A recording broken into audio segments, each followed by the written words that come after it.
Bem, deixa eu tomar uma aguinha aqui para a gente falar desse outro importante estudo. Eu sou fã dele, estou sempre apresentando, porque ele é um divisor de águas para fisioterapia e oncologia.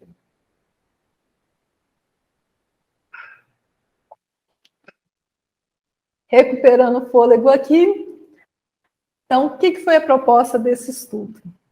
Ele pegou várias mulheres, né, cerca de 800 mulheres, que realizaram a cirurgia para câncer de mama, e ele fez dois grandes estudos, né? Uma com aquelas mulheres que viviam na zona urbana e outro com aquelas mulheres que eram da zona rural.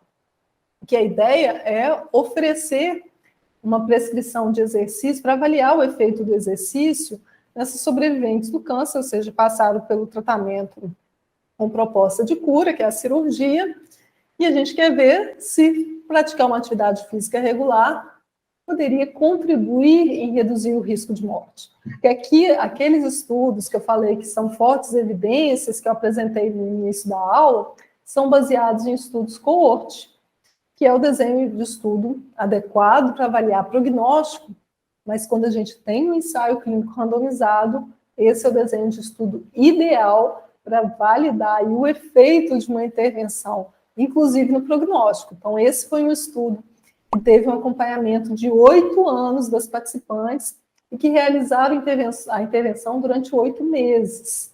Então, quem era da zona urbana, por exemplo, elas eram divididas em 3 grupos, eram randomizadas para um dos 3 grupos. Um que era o grupo controle, não recebia orientações sobre como fazer os exercícios.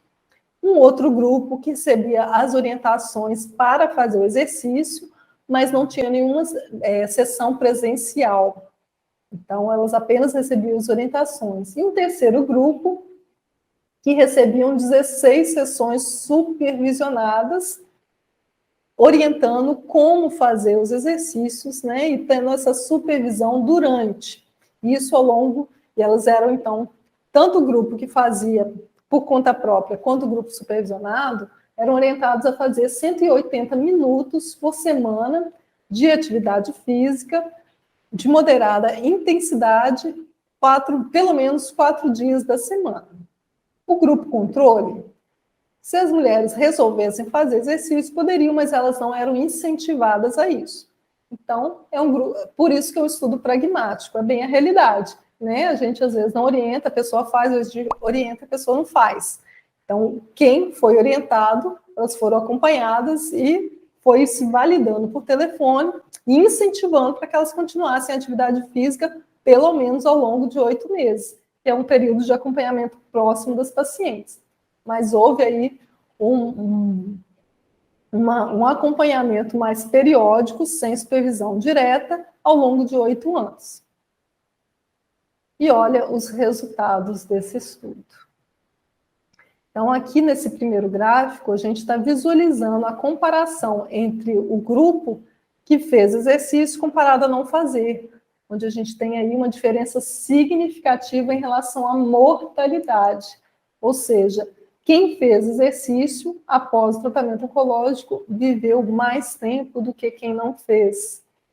Nesse segundo gráfico aqui, a gente já tem aquelas que eram da zona urbana, ou seja, onde parte do grupo dessas que fizeram exercício receberam as sessões supervisionadas. E a diferença foi ainda maior comparada ao grupo controle, ou seja, reduziu ainda mais a mortalidade. E nesse terceiro gráfico a gente tem aquelas que eram da zona rural e que não tinham um grupo que recebia exercício supervisionado. Um grupo recebia as orientações para fazer o exercício e acompanhamento só por telefone, e o outro grupo era o grupo controle. E para elas, não houve diferença em relação à mortalidade. Já esses outros gráficos aqui estão mostrando os resultados em relação à recidiva do câncer. Então, para quem fez exercício comparado a quem não fez, não houve uma diferença significativa em relação à recidiva. Mas para quem era da zona urbana e tem ali aquele grupo que fez de forma supervisionada, houve impacto, inclusive, na recidiva do câncer de mama. Já quem era da zona rural, essa diferença não apareceu. Lá não tinha aquele grupo que fazia o exercício supervisionado. Então, olha o cenário para físio aí. Olha a diferença que faz orientar o como fazer esse exercício. Isso faz com que as pessoas também possam aderir mais à prática do exercício regular. Porque elas entendem como fazer, elas observam, elas se sentem mais seguras em qualquer intensidade do exercício que ela pode fazer, e ela vai aprendendo o nível de exercício onde ela tem mais ganho para a saúde dela, né? Então, é isso que faz a diferença em relação à sobrevida e o risco de recidiva. E quem deve estar preparado a fazer essas orientações somos nós, fisioterapeutas, né? É nós que estudamos sobre patologia, somos nós que entendemos de prescrição de exercício. A gente só precisa entender mais sobre a oncologia e sobre o tratamento oncológico para se sentir também seguro em como lidar com essas pacientes. Concordam? Então, tanto essa área da prescrição de exercício em oncologia tem crescido tanto, baseado aí nas várias fortes evidências que têm surgido, que a própria sociedade de especialistas no tratamento oncológico tem reconhecido isso como uma nova especialidade para tratar as pessoas que têm câncer.